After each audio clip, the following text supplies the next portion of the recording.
So finally IBPS RRB 2022 का notification out हो चुका है। मोस्ट अवेटेड सब लोग इस वैकेंसी का इंतज़ार कर रहे थे कि कब रिक्रूटमेंट आए, कब नोटिफिकेशन आउट हो और हम अपनी प्रिपरेशन शुरू करें। तो फाइनली आपके लिए एक और मौका आ चुका है और ये मौका गोल्डन अपॉर्चुनिटी इसलिए होती है क्योंकि यहाँ पे आप इंग्लिश की जगह पे हिंदी का चुनाव कर सकते हो और आप बिना इंग्लिश प्रिपेयर किए अपना सिलेक्शन पा सकते हो।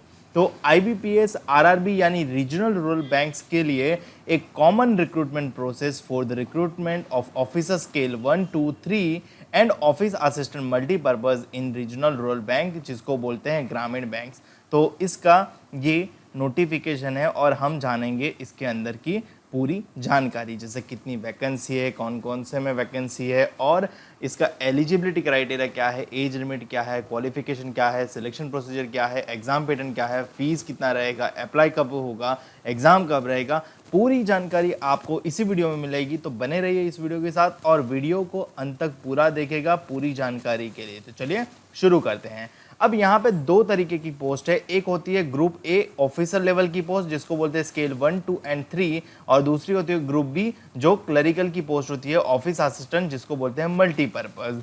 तो यहाँ पे group A and group B दो तरीके की पोस्ट है।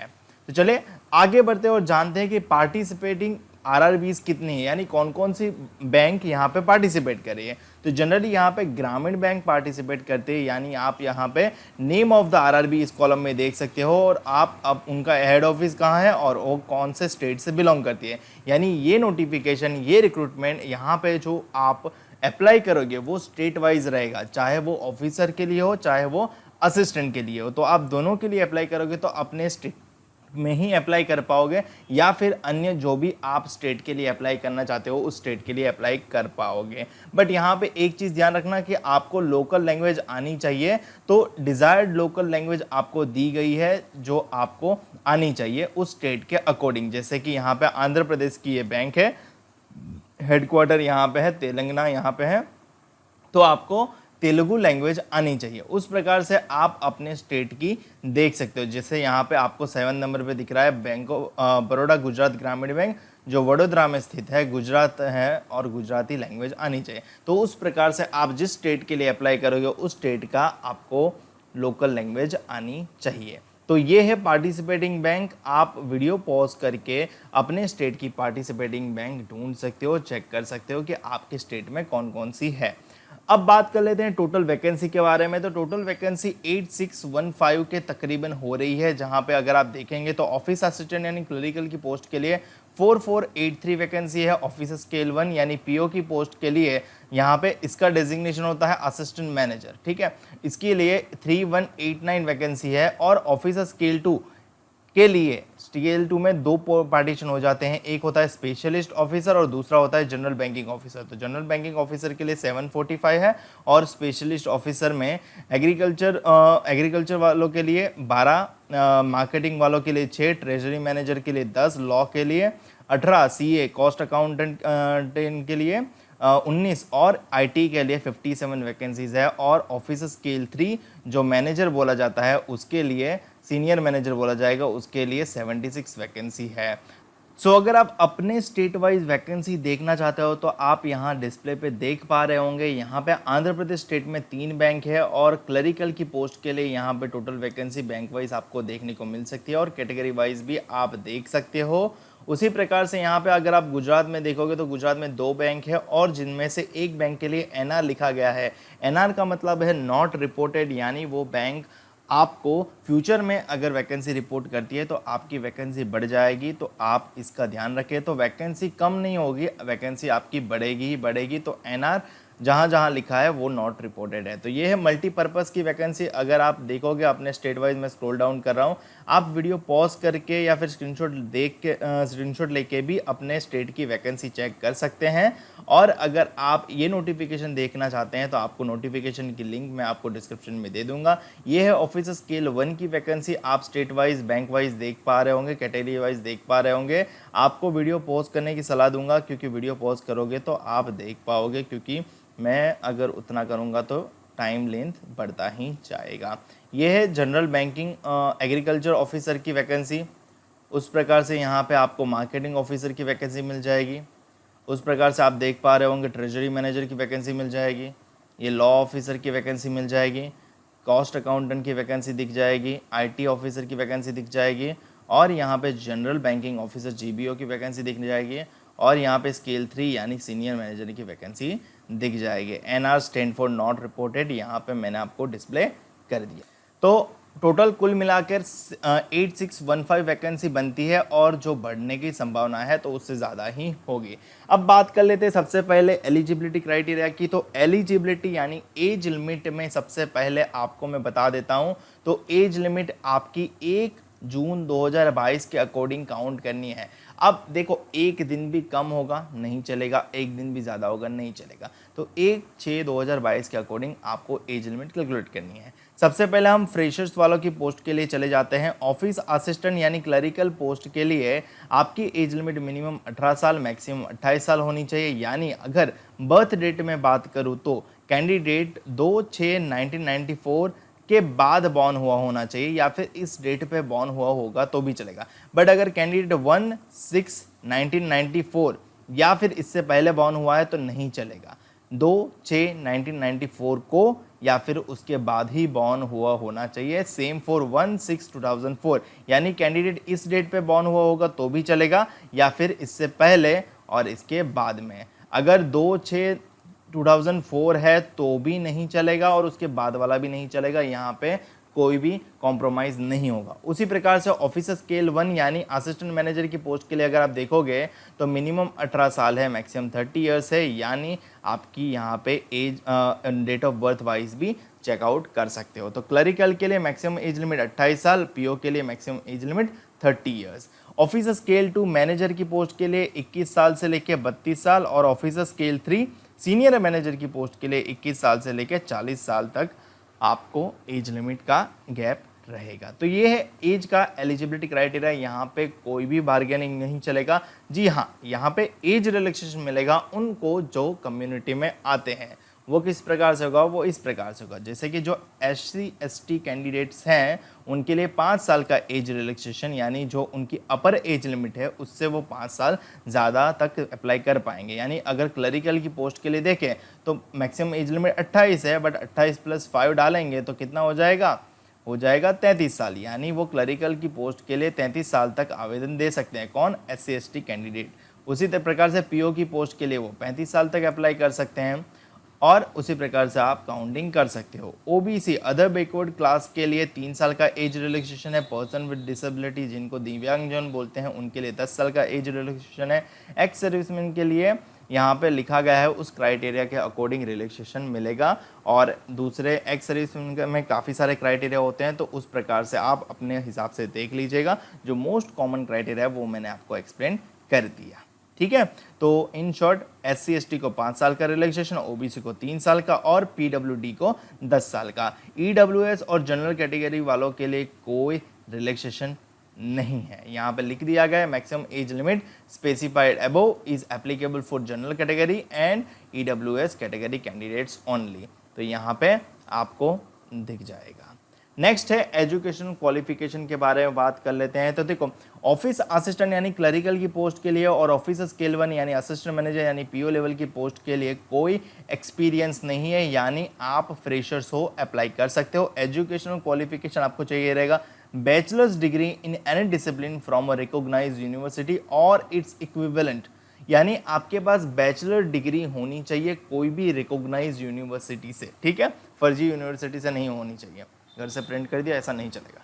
तो आपकी जो यूनिवर्सिटी है वो गवर्नमेंट के द्वारा अप्रूव्ड और रिकॉग्नाइज्ड होनी चाहिए। यानी आप डिस्टेंस लर्निंग करके बैठे हो, डिस्टेंस एजुकेशन लेकर बैठे हो, डिस्टेंस डिग्री करके बैठे हो, या फिर रेगुलर में किए हो, उससे फ़र्क नहीं पड़ता, बट यूनिवर्सिटी रिकॉग्नाइज्ड होनी चाहिए गवर्नमेंट ऑफ इंडिया के द्वारा।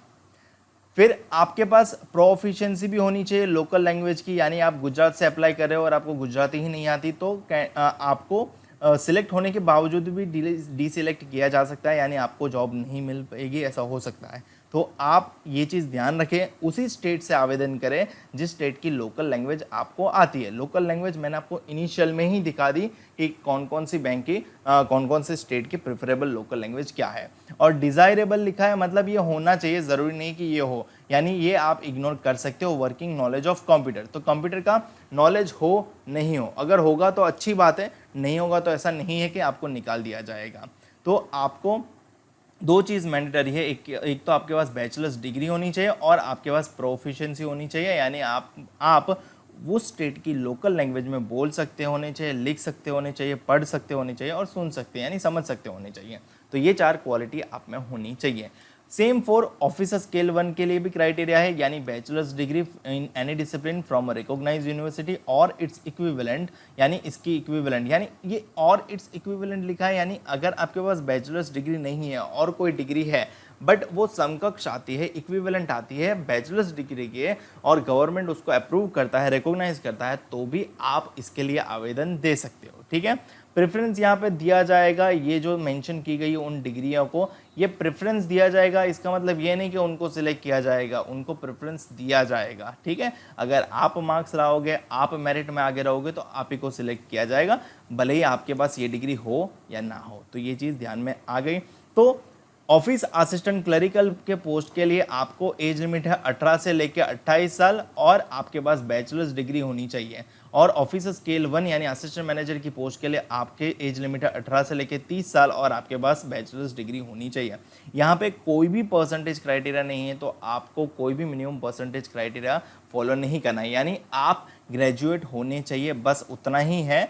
आपके परसेंटेज मैटर नहीं करते, बट परसेंटेज डालने बोला जाएगा, तो ये चीज़ ध्यान में रखना। ठीक है, काफ़ी लोगों को बैकलॉग लगी होगी, एटीकेटी लगी होगी, उसके बाद उन्होंने सॉल्व किया होगा, तो क्या अप्लाई कर सकते हैं? बिल्कुल आप अप्लाई कर सकते हो। आप ग्रेजुएट होने चाहिए। ग्रेजुएट आप तब माने जाओगे जब आपके सारे पेपर क्लियर हो और रिजल्ट डिक्लेयर हो, तभी आप ग्रेजुएट माने जाओगे। ठीक है, अगर आपने एग्जाम दे दिए, रिजल्ट पेंडिंग है, तो ग्रेजुएट नहीं माना जाएगा, अप्लाई नहीं कर पाओगे। अगर आपका एग्जाम दे चुके हो, बैठे हो, बट रिजल्ट नहीं आया, तो भी नहीं अप्लाई कर पाओगे। सारा पेपर क्लियर है, एक ब्लॉक थी वो दिया है एग्ज़ाम, नहीं माना जाएगा। आपका फाइनल रिजल्ट ऑनलाइन भी डिक्लेयर हो चुका होगा तो भी चलेगा। अप्लाई करते टाइम आपका रिजल्ट डिक्लेयर हो चुका होना चाहिए on the last date of online registration, date means 27/6/2022, यानी 27 जून 2022 से पहले आपकी एग्ज़ाम का फाइनल रिजल्ट डिक्लेयर हो चुका होना चाहिए। कोई लोग बोलेंगे मैंने 3 साल की डिग्री 4 साल में की, 4 साल की डिग्री 5 साल में की, तो क्या मैं अप्लाई कर सकता हूँ? बिल्कुल आप अप्लाई कर सकते हो। अंततः आपने डिग्री कंप्लीट की होनी चाहिए, आपके पास सर्टिफिकेट होना चाहिए, आपका फाइनल रिजल्ट होना चाहिए, आपकी सारे मार्कशीट होनी चाहिए।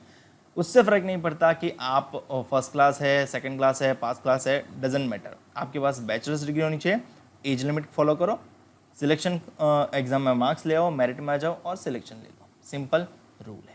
ठीक है, अब बात करते हैं बाकी दो पोस्ट के लिए, जैसे कि ऑफिसर स्केल 2 यानी जनरल बैंकिंग ऑफिसर मैनेजर की पोस्ट के लिए। देखो यहाँ पे बैचलर्स डिग्री तो चाहिए इन एनी डिसिप्लिन, बट साथ ही साथ 50% भी चाहिए और प्रेफरेंस दिया जाएगा इन कैंडिडेट को। और यहाँ पे एक्सपीरियंस भी है, और एक्सपीरियंस कितना है?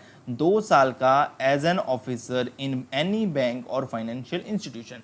यानी यहाँ पे ऐसा नहीं कह रहा है कि गवर्नमेंट में ही चाहिए, कोई भी बैंकिंग या फाइनेंशियल इंस्टीट्यूशन, चाहे वो गवर्नमेंट हो या फिर प्राइवेट हो या फिर कोई भी फाइनेंशियल इंस्टीट्यूशन हो, अगर आपका वहाँ पे 2 साल का एक्सपीरियंस वो भी ऑफिसर की पोस्ट का होगा, तभी आप इस पोस्ट के लिए आवेदन दे सकते हो, अदरवाइज नहीं। यहाँ पे 50% मांगा है, तो आपके पास 50% होना चाहिए, 49.99 भी नहीं चलेगा, तो ये चीज़ ध्यान में रखना। दूसरा है ऑफिसर स्केल 2 में स्पेशलिस्ट ऑफिसर की पोस्ट के लिए, तो वहाँ पे आईटी की पोस्ट के लिए आपके पास पर्टिकुलर आईटी रिलेटेड डिग्री चाहिए, जैसे कि bachelor's degree from recognised university in electronics, communication, computer science, IT और इक्विवेलेंट विथ मिनिमम 50% मार्क्स। यहाँ पे 50% मार्क्स मांगा है, तो आपके पास होंगे तभी आप अप्लाई कर पाओगे। इस मतलब ये फील्ड के अलावा, ये स्ट्रीम के अलावा और कोई अप्लाई नहीं करेगा, उसके इक्विवेलेंट होगा तो अप्लाई कर सकता है, बाकी नहीं। यानी यहाँ पे स्पेशलाइज्ड ऑफिसर के तौर पे, यानी आपको बस स्पेशलाइज्ड नॉलेज होना चाहिए। 1 साल का एक्सपीरियंस चाहिए रहेगा रिलेवेंट फील्ड का, उसी प्रकार से सीए पोस्ट के लिए, चार्टर्ड अकाउंटेंट की पोस्ट के लिए आपके पास सीए होना चाहिए और 1 साल का एक्सपीरियंस होना चाहिए। आप यहाँ पे देख पा रहे होंगे सीए के लिए 1 साल का एक्सपीरियंस।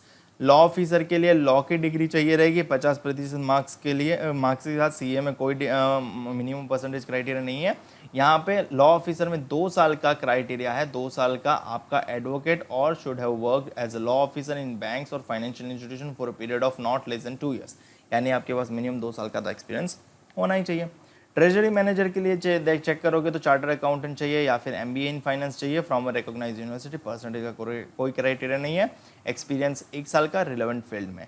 मार्केटिंग ऑफिसर के लिए अप्लाई करना चाहते हो तो एमबीए में इन मार्केटिंग की आपके पास डिग्री होनी चाहिए और 1 साल का आपकी रिलेवेंट फील्ड का एक्सपीरियंस होना चाहिए। और एग्रीकल्चर ऑफिसर के लिए बैचलर्स डिग्री चाहिए इन पर्टिकुलर स्ट्रीम्स में और मिनिमम 50% मार्क्स भी होने चाहिए, 2 साल का एक्सपीरियंस भी होना चाहिए रिलेवेंट फील्ड का।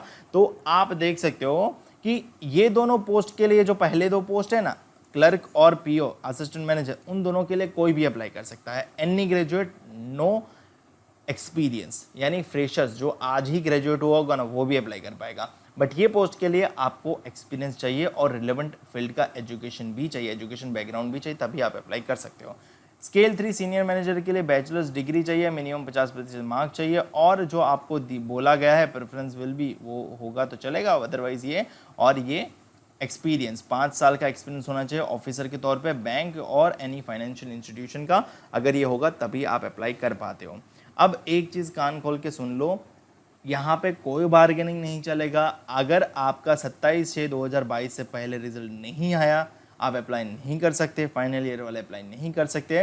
रिजल्ट ऑनलाइन डिक्लेयर हो जाए 27/6/2022 उस दिन पे या उससे पहले तो आप अप्लाई कर पाओगे। आपका फाइनल जो सर्टिफिकेट जो भी रिजल्ट बनेगा उस पर ये डेट मेंशन होनी चाहिए और आप तभी अप्लाई कर पाओगे। मुझे उम्मीद है कि आपके सारे सवालों के जवाब यहाँ तक मिल गए होंगे। अब बढ़ते हैं आगे और जान लेते हैं एप्लीकेशन फ़ी कितनी रहती है। देखो, आवेदन देने के लिए कुछ मिनिमम फ़ी है। ऑफिसर स्केल 1, 2, 3 पोस्ट के लिए आवेदन दे रहे हो तो 175 रुपये SC, ST, PWD कैंडिडेट के लिए और बाकी सारे कैंडिडेट के लिए 850 रुपये और सेम फॉर ऑफिस असिस्टेंट।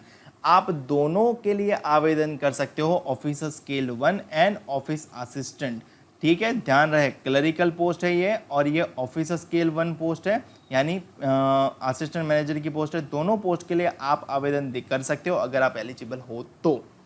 दोनों के लिए अलग फॉर्म भरना है, अलग आवेदन देना है और अलग फीस भी पे करनी है। और एक चीज़ ध्यान रहे, एक बार फीस भरने के बाद, पे करने के बाद आप फॉर्म में कोई चेंज नहीं कर पाओगे, तो कृपया करके एक बार अपना फॉर्म 2 बार 3 बार ज़रूर चेक करें भरने से फाइनल कंफर्मेशन से पहले, क्योंकि उसके बाद नाम में गलती रह गई, बर्थ डेट में गलती रह गई, सरनेम में गलती रह गई, लेफ्ट थंब की जगह राइट थंब अपलोड हो गया, कुछ भी अगर एरर है आपको दोबारा फॉर्म फिलअप करना पड़ेगा, उस फॉर्म में कोई भी एडिट नहीं होगा।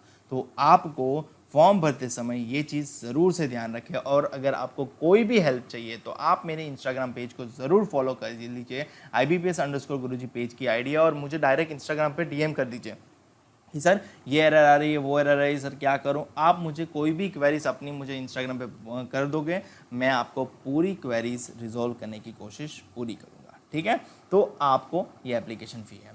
अब बात कर लेते हैं सिलेक्शन प्रोसीजर की। तो सिलेक्शन प्रोसीजर में एक चीज़ समझ जाओ, पीओ की ऑफिसर की पोस्ट जो है ना स्केल 1, ठीक है, और क्लर्क की पोस्ट है। तो ऑफिसर की पोस्ट के लिए आपके पास प्रिलिमिनरी एग्जामिनेशन है, मेन एग्जामिनेशन है और इंटरव्यू है। क्लरिकल की पोस्ट के लिए प्रिलिमिनरी एग्जामिनेशन है, मेन एग्जामिनेशन है, इंटरव्यू नहीं होता। तो क्लरिकल की पोस्ट में आपका सिलेक्शन मेन एग्जामिनेशन के बेस्ड ऑन ही हो जाएगा। प्रिलिमिनरी के एग्जामिनेशन का स्कोर कभी भी फाइनल इवैल्यूएशन में, फाइनल मेरिट में काम नहीं लगता। तो सिलेक्शन क्लरिकल में मेन एग्जामिनेशन के स्कोर पे होगा।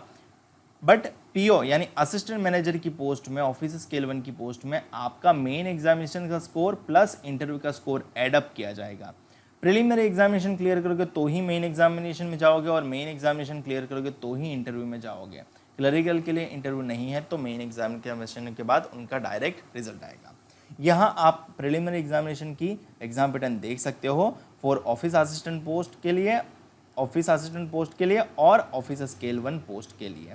यहाँ पे आप देख पा रहे हो subject reasoning, 40 question 40 mark, subject numerical ability यानी maths 40 question 40 mark, total 80 question 80 mark और कंपोजाइट 45 मिनट्स का समय, यानी 45 मिनट्स आप रीजनिंग को कितना देते हो, न्यूमेरिकल एबिलिटी को कितना देते हो, वो आपके हाथ में है। ठीक है, ये ऑफिस स्केल 1 की यहाँ पे देख पा रहे हो, रीजनिंग 40 क्वेश्चन 40 मार्क और quantitative ability 40 question 40 mark, total 80 question 80 mark और आपको 45 मिनट्स का समय। ठीक है, तो यहाँ पे आपको ये चीज़ ध्यान में रहे।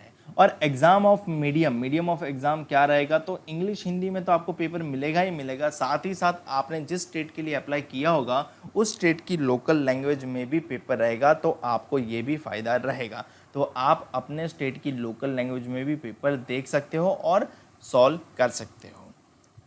नेक्स्ट, मेन एग्जामिनेशन की बात करें तो ऑफिस असिस्टेंट यानी क्लरिकल की पोस्ट के लिए प्रीलिम क्लियर करोगे तो आप मेन एग्जामिनेशन में जाओगे। रीजनिंग 40 क्वेश्चन 50 मार्क है, कंप्यूटर नॉलेज 40 क्वेश्चन 20 मार्क है, जनरल अवेयरनेस 40 क्वेश्चन 40 मार्क है, इंग्लिश लैंग्वेज अगर यहाँ पे 4A और 4B डॉट डॉट करके लिखा है, यानी आप इन दोनों में से कोई भी एक सेक्शन का चुनाव करेंगे, चाहे वो इंग्लिश का चुनाव करो चाहे आप इंग्लिश का हिंदी का चुनाव करो। ठीक है, दोनों ही सूरत में आपको 40 क्वेश्चन फेस करना है, 40 मार्क देखने हैं। न्यूमेरिकल एबिलिटी आपको 40 क्वेश्चन 50 मार्क, यानी टोटल कुल मिलाएंगे तो 200 क्वेश्चन 200 मार्क। ध्यान रहिए इंग्लिश हिंदी दोनों को साथ में मत मिलाना, नहीं तो 240 यहाँ पे हो जाएगा। आपको इनमें से कोई भी एक सब्जेक्ट ही टॉपिक ही चॉइस करना है। 200 क्वेश्चन 200 मार्क। और हाँ, ये एग्ज़ाम ऑनलाइन रहेगा, कंप्यूटर में रहेगा और ऑब्जेक्टिव मोड में रहेगा, यानी 4 ऑप्शन में से 5 ऑप्शन में से कोई भी एक ऑप्शन आपको चुनाव करना होगा। और नेगेटिव मार्किंग भी रहेगा, 1/4 इज़ द नेगेटिव मार्किंग। और same for office scale 1, but यहाँ पे न्यूमेरिकल एबिलिटी की जगह लिख दिया होगा quantitative aptitude. 40 question 50 mark, total 200 question 200 mark और कंपोजाइट टाइम 2 घंटे का। तो यहाँ पे सेक्शन टाइमिंग नहीं है, यानी आपको टाइमिंग फॉलो करना है, 2 घंटे आपको खुद से मैनेज करने हैं। यानी आप किसी सेक्शन में ज़्यादा टाइम दोगे, किसी सेक्शन में कम टाइम दोगे, तो वो आपकी मर्जी है, उससे फ़र्क नहीं पड़ता। तो मेरे ख्याल से आपको मेन एग्जामिनेशन का भी पैटर्न क्लियर होगा। और यहाँ पे स्टार रखा है, वहाँ वो सब्जेक्ट आपको लोकल लैंग्वेज में भी देखने को मिलेगा, तो आप वो सब्जेक्ट लोकल लैंग्वेज में देख पाओगे। आगे बढ़ते और जानते हैं कि लोकल लैंग्वेज कौन कौन सी रहेगी। यानी आप यहाँ पे देख पा रहे हो, जैसे कि आंध्र प्रदेश में आपको जो पेपर मिलेगा वो English Hindi and Telugu language में मिलेगा, गुजरात में English Hindi and Gujarati language में मिलेगा। उसी प्रकार से आप अपने स्टेट के अकॉर्डिंग देख सकते हो। तो जो जहाँ जहाँ स्टार मार्क किया है वो सेक्शन आपको इस लैंग्वेज में देखने को मिल सकता है। और आप किसी भी एक स्टेट के लिए अप्लाई कर सकते हो, ऐसा मत करना कि मैं 2 स्टेट के लिए अप्लाई कर दूँ। ठीक है, कंडीशन यही कहती है कि आप किसी भी एक स्टेट के लिए अप्लाई कर सकते हो। अगर आप 2 स्टेट के लिए अप्लाई करते हो तो आपको मतलब रेस्ट्रिकेट या फिर आपको डीसिलेक्ट किया जा सकता है। ठीक है, तो ये चीज़ समझ लेना, किसी भी एक स्टेट के लिए अप्लाई करना आपको जो कन्वीनियंट लगे। ये स्केल 2 जीबीओ की एग्ज़ाम पैटर्न है, ये स्केल 2 स्पेशलिस्ट कैडर की एग्ज़ाम पैटर्न है। ठीक है, यहाँ पे आप देख रहे हो स्केल 3 की एग्जाम पैटर्न और यहाँ पे लिखा है पेनल्टी फॉर रॉन्ग आंसर। सभी में पेनल्टी फॉर रॉन्ग आंसर है और किसी में डिस्क्रिप्टिव नहीं है, यानी आपको कोई भी ऐसे लेटर टाइप नहीं करना है। पूरा पेपर ऑब्जेक्टिव ही रहने वाला है। स्केल 2 और 3 के लिए कोई प्रिलिमिनरी एग्जामिनेशन नहीं है, डायरेक्ट एक ही सिंगल लेवल एग्जामिनेशन है, ये वाली और ये वाली। हाँ, इंटरव्यू ज़रूर रहेगा ऑफिस स्केल की पोस्ट के लिए, तो इंटरव्यू ऑफिस स्केल की पोस्ट के लिए रहेगा, यानी स्केल 1, 2 एंड 3। और आपका जो स्कोर टोटल इंटरव्यू का मार्क्स रहेगा वो 100 रहेगा और आपका जो बाइफर्केशन रहेगा वो 80-20 रहेगा, यानी 80 मार्क्स आपके रहेंगे ऑनलाइन एग्जामिनेशन के और 20 मार्क्स आपके रहेंगे इंटरव्यू के। यानी इन दोनों को जोड़ दिया जाएगा, यानी इंटरव्यू के 100 में से अगर मेरे 100 मार्क्स आएंगे तो मेरा 20 रेशियो प्रोपोर्शन काउंट हो जाएगा। और ऑनलाइन एग्जामिनेशन में 200 में से मेरे 200 मार्क्स आ जाएंगे तो मेरा 200 मार्क्स की जगह वो 80% में ही कन्वर्ट हो जाएगा, तो वो 80 मार्क्स कंसिडर किया जाएगा और इन दोनों को जोड़ के मेरा 100 मार्क्स आ जाएगा। ठीक है, तो ये कन्वर्जन है कि 200 में से 200 का 80% लिया जाएगा और इन 100 का 20% लिया जाएगा, दोनों को जोड़ दिया जाएगा, वो आपका फाइनल स्कोर बनेगा। और फिर एक कट ऑफ तो डिसाइड होती हैं और कट ऑफ एग्ज़ाम के बाद डिसाइड होती है, तो तब तक आपको वेट ही करना रहेगा। नेक्स्ट, ये है हैंड रिटन डिक्लेरेशन की फॉर्मेट यहाँ आए, उसके बाद आपको अपना नाम लिखना है, अपने ही राइटिंग से लिखना है, कैपिटल लेटर में नहीं लिखना है, और लिख के सॉफ्ट कॉपी बना के अपलोड करना है। लेफ्ट थंब भी अपलोड करना है, फोटो भी अपलोड करना है, सिग्नेचर भी अपलोड करना है, ठीक है। तो ये चीज़ ध्यान रखना, और फोटो और सिग्नेचर विजिबल होने चाहिए। कुछ लोग क्या करते हैं, A4 पेपर होता है, उसमें यहाँ पे इत्तू सा फोटो रखते हैं और पूरा पेपर ही अपलोड करते हैं। ऐसा मत करो, पूरा जो दिखता है जितना भी अपलोड करे वो फोटोग्राफ्स ही होना चाहिए, तभी वो विजिबल होगा।